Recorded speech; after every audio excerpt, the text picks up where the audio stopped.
অভিষেক বসু ও Shirley modak দিলেন বড় চমক। অনেক দিন প্রেমের গুঞ্জন চললেও তারা কিছুই বলেননি।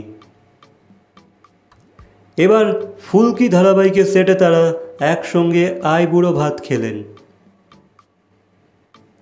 শার্লি পরেছিলেন লাল গোলাপি শাড়ি, অভিষেক পরেছিলেন আজরাক প্রিন্টের শার্ট। সঙ্গে ছিলেন ফুলকির পরিচালক রাজেন্দ্র প্রসাদ দাসও।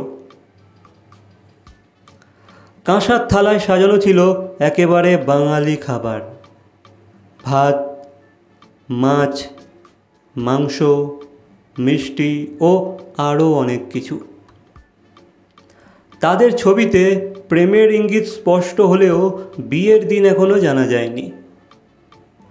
আগে অভিষেক ছিলেন সুরভির সঙ্গে সম্পর্কে, আর শার্লি ছিলেন মৃত্যুঞ্জয়ের সঙ্গে সম্পর্কে।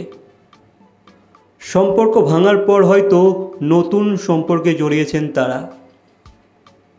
এবার প্রেমের কথা না বলেও ছবি দিয়ে সবাইকে বুঝিয়ে দিলেন। সো গাইস, এই বিষয়ে তোমাদের কি মন্তব্য অবশ্যই কমেন্ট করে জানাবে।